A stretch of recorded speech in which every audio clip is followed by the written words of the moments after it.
Welcome to the Talkin VAWLS Network. My name is Boogie Bentley. After the 2023 season, the SEC never going to look the same again. Gone is the SEC East and the SEC West. I'm going to kind of miss that. I like the old school days of having the two conferences. You get to the end of the season, you meet in Atlanta, you settle the SEC championship out of the East and out of the West. But that is gone. What is the SEC going to look like in 2024? The SEC keeps talking about it. They keep prolonging it. We keep waiting on a vote to see the direction of this conference moving forward.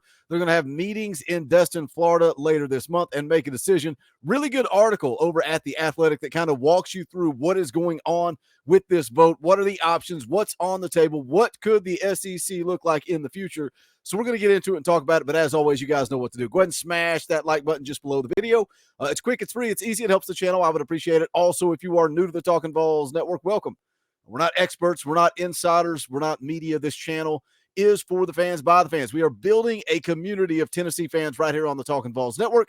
If you enjoy the content, make sure you subscribe. Click that bell for notifications. You're not going to miss out when we go live or when we drop a video. We're going to be live later tonight, 6:30 p.m. Eastern time, playing some NCAA football, hanging out with you guys. It's always a blast. I hope you'll come check it out. We can talk about Tennessee football. We'll talk about recruiting, the transfer portal. We'll talk about this conference realignment. Whatever you guys want to get into, we'll get into it tonight at 6:30 p.m. Eastern time. But let's jump into this article.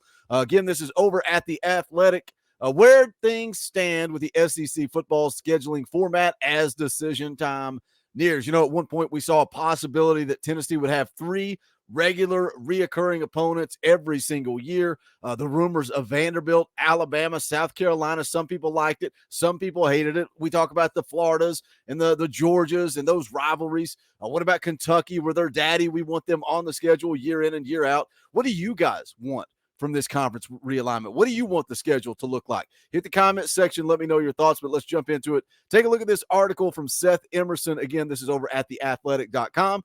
Says for the second consecutive year, the SEC is set to decide on its future scheduling format. 8 games or 9 games at its spring meetings in Destin, Florida. But this time the conference really means that a decision will be made. Probably, maybe. We'll see. Says the saga continues. SEC athletic directors are meeting early this week in Rosemary Beach, Florida, where the topic is under discussion with hopes of moving to a final resolution later this month at the larger meetings in Destin, a situation that has lingered longer than anyone expected, may be nearing its exhaustive conclusion. Now, this thing has been dragging out forever, but you look at the two options on the table. Do you want 8 conference games or do you want 9 conference games? And something we'll get into later in the article is, those remaining non-conference games. You're going from 4 non-conference games to 3. Now, those are money makers. Those are home games. Those are revenue, but they're also, for the most part, guaranteed wins. So you're giving up the ability to schedule easier opponents. And I know, well, that's soft, Boogie. That's soft. We want the toughest competition coming through Knoxville. That may be the case. But when you look at the other conferences, when you look at the teams like Ohio State and Michigan and TCU, teams that don't go through that brutal gauntlet of the SEC, we talk about it all the time, how difficult it is to get through the season, get through the conference championship, get into the college football playoff, and stay healthy because you're going through that brutal gauntlet of the SEC. So we'll start there. Do you want 8 conference games or do you want 9? Let's go down and take a look. It says here the decision to make for a year now, the conference has been down to 2 options: 9-game conference schedule where every team has 3 annual opponents and rotates the other 12. Now, that's what we talked about earlier. We saw where Tennessee had South Carolina, Vanderbilt, and Alabama. Now, South Carolina really doesn't make sense to me there, but it is what it is, and that's not even been finalized. That was just the rumors and the speculations. Then it goes on to say the other option is an 8-game schedule where everybody has 1 annual opponent, no more divisions, no more pods. What do you think about that? No SEC East, no SEC West. And I know it used to be that way in the past. I like the East and the West personally. Says here the conference liked the 2 options because they result in every team playing everyone else at least twice every 4 years. That's the kind of the conversation here is you have a kid that comes to Tennessee and he may not play Ole Miss in his entire career at Tennessee, or he may not play Mississippi State in his entire career at Tennessee. I don't know that I really care about that as long as you're playing the Alabamas and the Floridas and the Georgias and the Vanderbilts and the Kentuckys.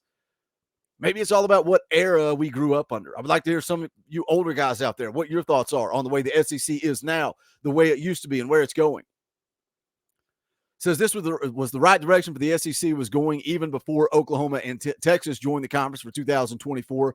Expansion offered the excuse to do it once the two schools came in, rather than argue what to do with the division setup. So this is set to be the final year of the SEC East and West. And again, college football is changing. It is completely different than what I grew up on. But you have to roll with the punches. You have to things change. This is what it is. Look, we're paying college football players now. The transfer portal gives you the opportunity for a free pass.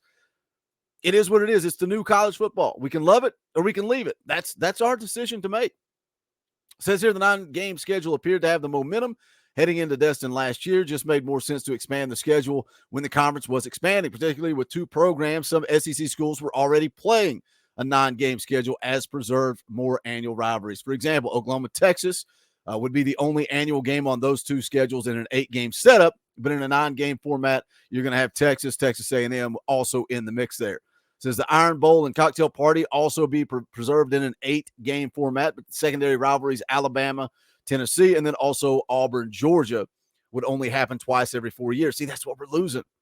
You go 9 games, you're keeping that. So do you expand to 9 games? Do you make that conference schedule more brutal for the sake of, hey, I love football. I want to see Tennessee, Alabama. I want that game to remain on the schedule. I want to see some of these big-time rivalries stick around. But when you go back to the possibilities that we've seen, do you really care that much about Tennessee, South Carolina? I mean, we do in 2023, but overall, do we care about that rivalry? Tennessee, Vanderbilt is what it is. I get keeping that on there. But what about Tennessee, Georgia? What about Tennessee, Kentucky? You're losing those rivalries. Says here it made so much sense to go to 9 games. So what happened? Everyone met last year. They realized they didn't have a consensus. Schools such as Kentucky, I think it's hilarious that they get pulled out. Preferred eight games because they didn't care about more than one annual rival and looked at 8-game schedules for competitive and financial reasons. This is what we talked about earlier. Fewer non-conference games means fewer chance to schedule winnable home games. It also means revenue. If you're playing an opponent, an SEC opponent, you got to go on the road. You're losing home revenue. Says there's also some uncertainties as where the college football playoff would expand, who would pay for canceling non-conference games, and whether the SEC would get more money from ESPN. So a decision was punted to the fall. Again, we just keep delaying. We go on to talk about finances because everything is all about money. ESPN's deal with the SEC, which kicks in next year, estimated $811 million per year for 10 years. Think about that. Think about the money involved there. $811 million per year for 10 years with this expansion. And we talk about being upset that college football players are getting paid when we're talking about $811 million in TV deals for a year. Goes on to say here, the SEC had made the case to ESPN that this is not just 2 schools. This is Oklahoma and Texas. The SEC can also argue by going to a 9-game schedule, provide more marquee games. For instance, Texas takes Texas A&M every year rather than twice every 4 years. Ditto for Alabama, Tennessee, Auburn, Georgia, and other games that would be of 3 annual games rather than 1 in 8-game format. So you're still getting some of those rivalries more often by going to the 9-game format, but you're not going to get those every year. So when will it happen? What will happen? Spring meetings begin May 30th in Destin. A decision does not have to be made that week. Theoretically, a schedule could be announced much later, but at this point, people around the conference appear tired of the topic and just ready to vote. There's still some belief that 9-game proponent will win out. Those tend to be more traditional powers. Alabama, Georgia, and Florida are in favor. Texas A&M has been vocal in pushing for 9 and so on. So if Alabama and Nick Saban are vocal in pushing for a 9-game schedule, go ahead and guess what we are going to get with the SEC. And it goes on to talk about what if there's an 8-8 tie? Well, then Sankey has to be careful not to say what he favors, but many believe he's in the 9-game category and could make a case in the room to the holdouts pleading for the greater good. So that's what we expect. Sankey is going to be in the corner of Saban as always. But I don't know. What do you guys think? Hit the comment section. Let me know. 9-game? You think 9-conference games? It is going to be a brutal gauntlet. But the SEC, it's not going to look the same after 2023. But I want to hear your thoughts on this. As always, smash the thumbs up on the way out the door. Leave me a comment with your thoughts. Go check out the official merchandise of the Talkin' VAWLS Network. You can go to bonfire.com/store/Talkin' VAWLS. We appreciate all the support. Also, thank you to the members of the channel. If you're not a member, what are you waiting on? Hit that join button down below. It's only $1. just $1 a month. If all of you guys rally the troops and join this channel, we'll be firing on all cylinders, bringing you all the content we possibly can. Just hit that join button, custom Talking Balls emojis, fan call-in shows, all kinds of fun perks and benefits. Go check that out. But that's going to do it for this one. Hope to see you guys tonight in the live chat, 6:30 p.m. Eastern time. But that is going to do it. This is the Talking Balls Network. My name is Boogie Bentley. Go Big Orange.